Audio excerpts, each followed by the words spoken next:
All right, are you ready? Yep. Okay. Hi. So I want to give you a quick update on the two bills. 6160, the Senate bill, is in the Senate Rules Committee. It passed out of the Senate Ways and Means Committee earlier this week.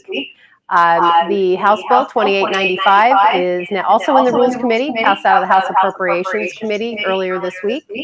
I managed to testify for you guys both on, I believe it was it Saturday? No, it was Monday.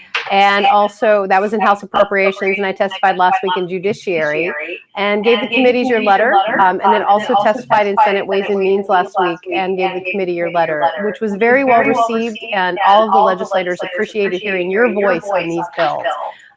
It's always nice that they can hear people who live it. Sometimes they hear a lot from the adults in these situations, and you guys do have a good voice and you know what's going on. I brought with me today one of the bill sponsors. This is the House bill sponsor for House Bill 2895, Representative Noel Frame.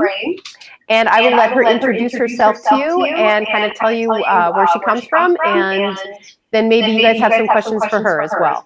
So turn it over to you. Great. Thanks, Carolyn. Well, good morning, you guys. I'm Representative Noel Frame. I'm from the 36th District, which is the northwest corner of the city of Seattle. I am so excited to be here. I have been beaming about this and telling everybody about this conversation today. So really excited to be here. Carolyn asked that I just tell a little bit about my story and what draws me to this issue. And frankly, it's part of what draws me to serve in the legislature. I think a lot of people come to the legislature because they've got some sort of policy expertise that they bring. And for me, the things that I'm most passionate about are frankly based in lived experience for myself and my family.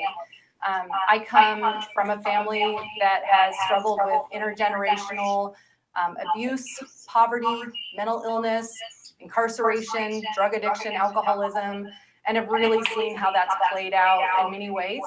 I share with folks, I am both the survivor of childhood sexual abuse by a juvenile and a member of my own family. And for me, that gives me a perspective. It also is a perspective for me that I have seen folks in my own family make mistakes and recover from them and be productive members of society. And I believe that youth that make mistakes are redeemable and are deserving of not having mistakes of the past follow them their entire lives. And so that's what motivates me to work on this issue. And yeah, I'm pretty passionate about it, if you can't tell. So do you guys have some questions for Representative Frame? They're not usually shy group.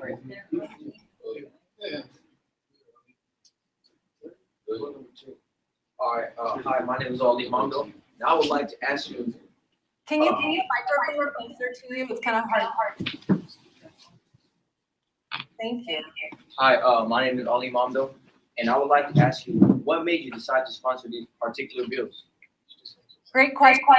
So I think this particular bill, in terms of the auto decline piece of it in particular, the policy of sending young people to the adult criminal justice system, I believe is bad policy.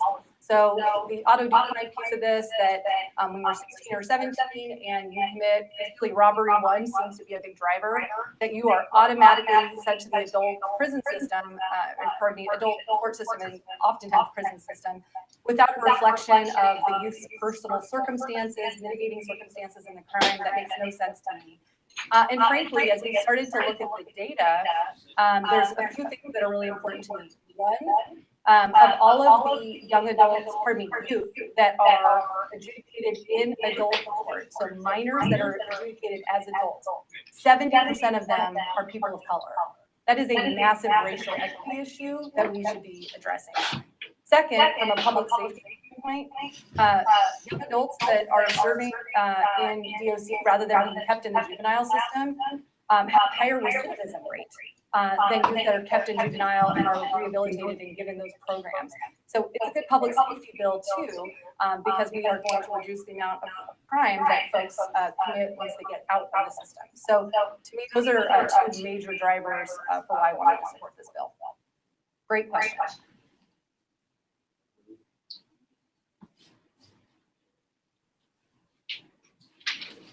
This is Isaac Miller. Yeah, can you pull it in? I think That might be it. Okay, just let us know. This is Isaac Miller. Can you hear me? Yep, we got All right. What do you think the chances are that one will make the governor's desk to be signed great question. into law? So this bill, where it's at today, with bills on both the House and the Senate side, having made it out of appropriations and in the Rules Committee, this is the furthest this legislation has made it in a long time. I've been told maybe as long as 16 years. That's the entire time I think that portions of this legislation have been worked on. So it's further than it has been. I think that because we've worked through a process with the various stakeholders around the table, and everybody that is involved with this work on the front lines is supportive. We have the Washington Association of Prosecuting Attorneys in the past has been opposed to this legislation. They are supporting it this year. The American Civil Liberties Union, Columbia Legal Services, other organizations, the Washington Defender Association, they're all supporting it. And the reason they're all supporting it is because we negotiated. It's a bit of a compromise. Not everybody is happy with every single portion of this bill, but that's the process of lawmaking, particularly when you have such a divided legislature. We are only one vote majority in the House and the Senate, although it's with Democrats. One vote isn't a big difference, so we really need Republican support to get this through. I'm really proud to share with you guys that when we moved this bill out of the House committee, we had 4 Republican votes. On the Senate side, they had 2 Republican votes, which is proportional to the committee side. So this is moving forward in a bipartisan way. And I'm really, really optimistic that we can get this across the finish line this time around. It is my #1 priority this session. I will fight until the very bitter end to get this to the governor's desk. I commit that to you. We appreciate that. You got it. Who's next? This is Aaron Tolefa. So I may be wrong, but I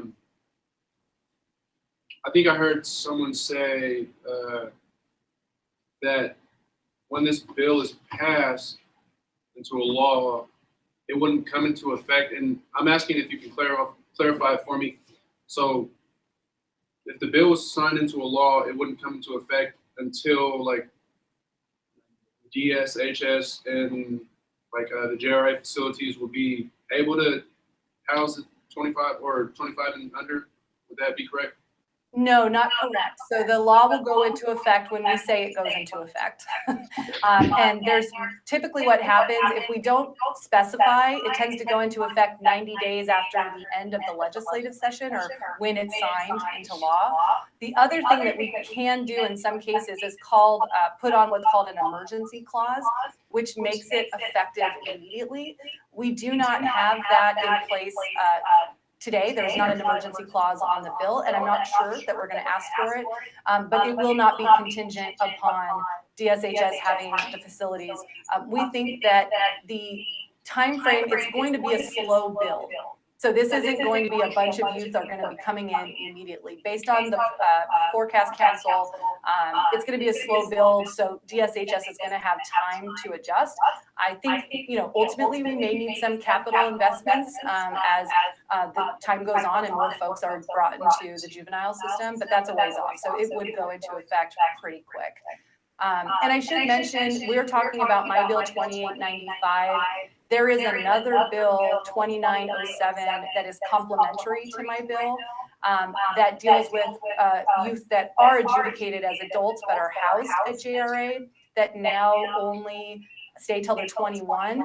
That bill would allow those youth to stay until they're 25. And that's moving very closely with My Bill 2895. So we're pushing for both. So both youth that have been adjudicated as juveniles and adjudicated as adults are given the benefits of rehabilitation until they're 25. Thank you. Got it. Other questions? If anybody has stories about their own personal experience that they'd like to share, I would love to hear any stories that you guys would like to share about, how you ended up there, what your hopes are for when you get out, what the benefits are that you see of being in JRA or anything else. You've got my ear. She wants to know your stories. Who wants to share a story? Okay, so You don't have to. my name is Aaron. again.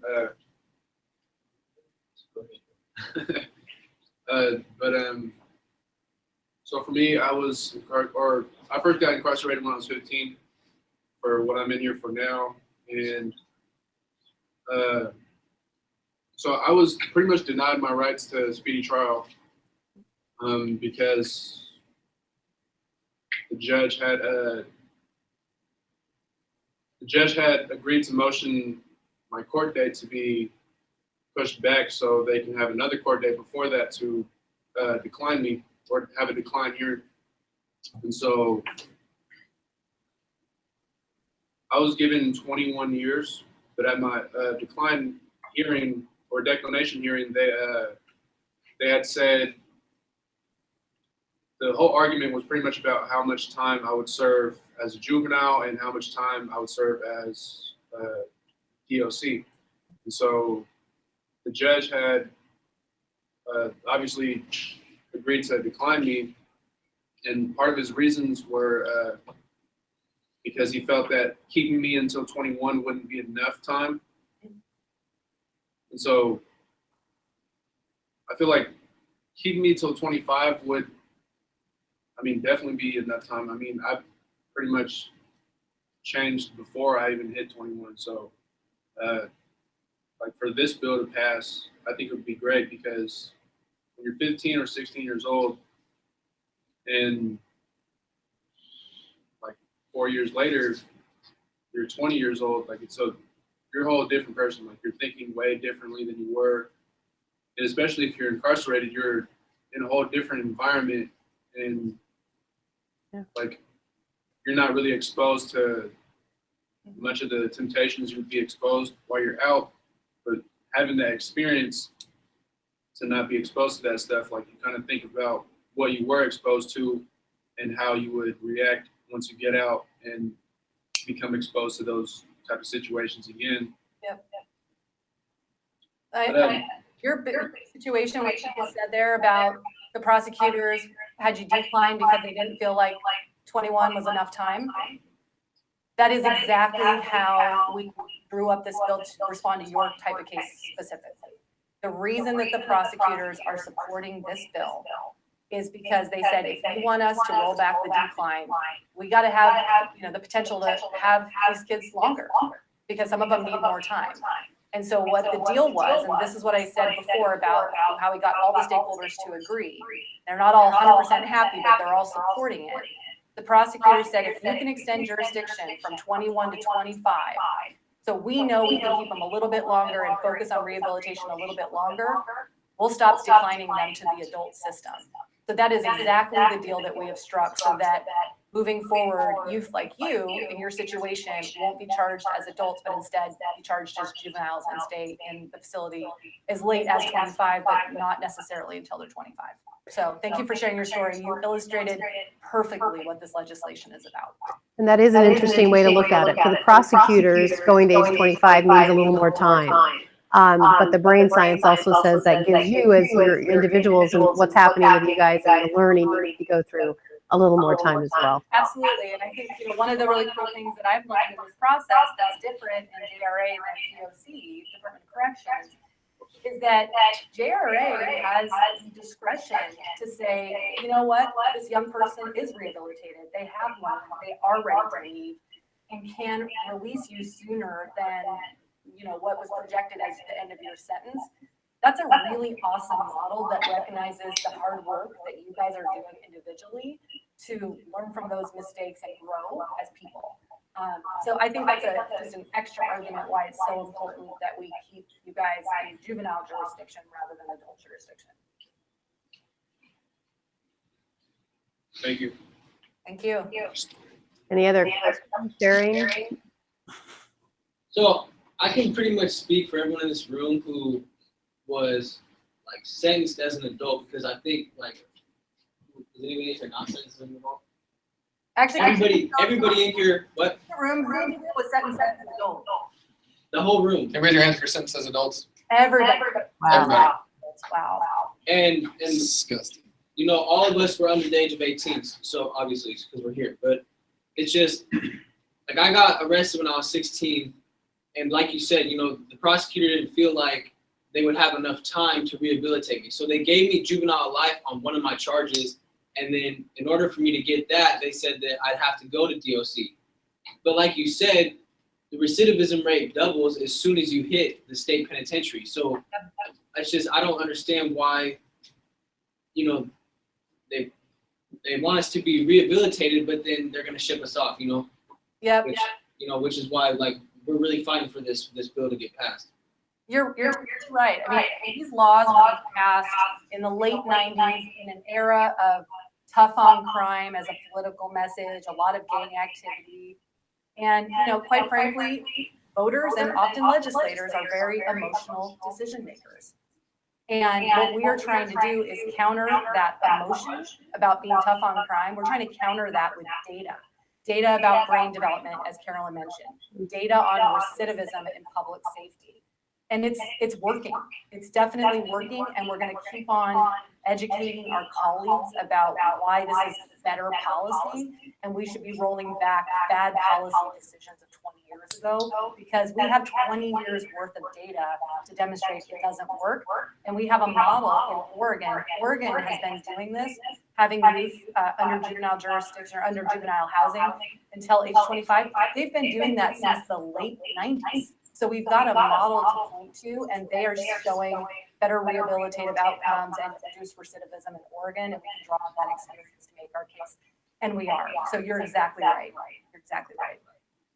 It's one of the nice things about the legislative process is the best thing you can do in this process is get the emotion out of it and really look at what are you doing when you pass these laws to real people out there in the real world, and make sure that when you're doing them, you're doing something that actually is going to work. And I think the more we move away from emotion and towards data, you're going to actually have better laws passed. Absolutely. Agreed. And with that, like, you got to think about all the money that they would save, you know? Yeah. And I'm not sure if like, I'm guessing you guys are preaching that to them, but, you know, like you said, to educate them on just like all that. It's I think it's the biggest piece. It's tough because we can make that assertion, but we actually can't account for the cost savings in the budgeting process because they're too far out and they're contingent. But we make the case intellectually, and I think that people get the argument intellectually that when less crimes are committed, less money is spent in the criminal justice system. Okay, so I got another question. How will this bill, say it goes into law, right? How would it affect us that are DOC? So the way, what it would affect those of you that are currently at Green Hill and would otherwise be transferred at 21. This bill, my 2895, does not affect you guys. What the bill that affects you is 2907. That is sponsored by Representative Roger Goodman, and we are working very closely together to keep these two bills moving in tandem in the House so that they are both passed at the same time, and that there's equity between those of you who have been adjudicated as adults and those that have been adjudicated as juveniles. So we're working those bills together. And some stories, this is where, when I talk about sometimes sharing your story can be helpful. Those of you who are sitting there right now saying, you know, I would like to be able to take advantage of this. I'd be like, so 2907 is the one that would benefit you. Speaking with your own voice as to what you think you've learned and what you see yourself wanting to do, and why you think it's important that you not go, you know, to the DOC, to the adult system, would be really important to share with Representative Goodman so he can have those stories for his bill. I think it's really important for the people who are maybe a little concerned, for them to hear from you about how you think you've changed is a huge deal. Yeah. Because most people don't get the opportunity to talk to you guys. Yeah, I love what you guys sent. All of you send letters, they matter. We will share them with our colleagues.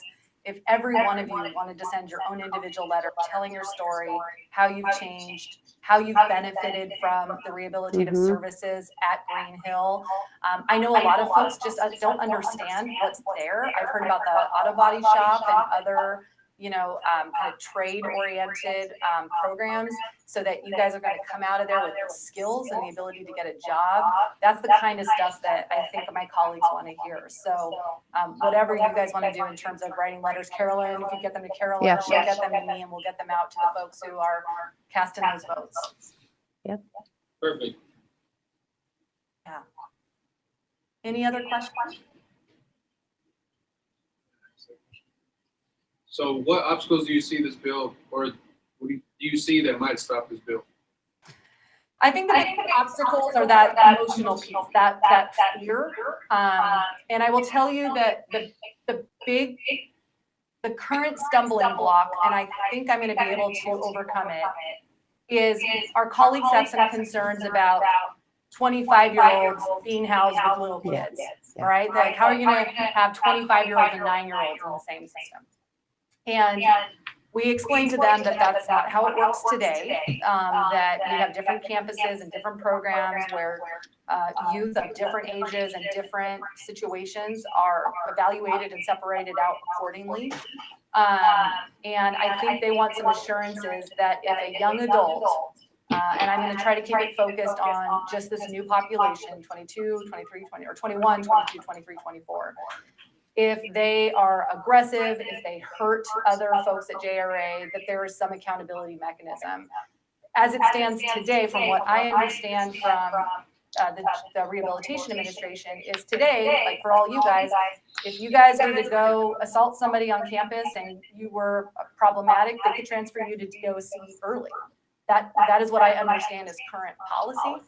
So that helped educate our colleagues about that's one accountability mechanism. I think what I'm trying to figure out is if somebody is adjudicated as a juvenile, we can't just transfer them to DOC. What do we do with them if they are assaulting other folks, if they are disruptive and abusive? What do we do? And I think that's what we're trying to deal with right now. And I'm confident we can find a solution that's narrow and specific to that specific concern so that we can get more folks supporting this legislation. That's also one you guys can address. You're there. You know what happens. You know what goes on. You know what happens when somebody does something to someone else in there. And you can maybe help alleviate some of the concerns for that because you're living it. You know it. And you know what goes on. So I have another question. Yeah. So over here, so say you're over 18 and you get another charge, like an assault charge over here, you would be charged as an adult. Would that be the same thing as like raising the age to 25? Would you still like, say like we get all the 24-year-olds and whatnot, and they come and like, say one of them are disruptive, as you say, and they assault like a staff or someone and they would catch a charge, would they be charged as an adult at that time? They would be charged as an adult. Even though you're housing a juvenile facility, if you are 18 or older and you commit an assault, you would likely have charges pressed against you and you would be charged as an adult. It's a good clarifying question, and it's one I just asked and got that clarification in the last couple of days because of the conversation I was just asking. So again, I think it's a great incentive for you guys to not do that kind of stuff because you do not want an adult charge. You want to serve out your juvenile sentence, right? If that had been, if you were there as a juvenile. So yeah, it's something to be taken seriously for sure.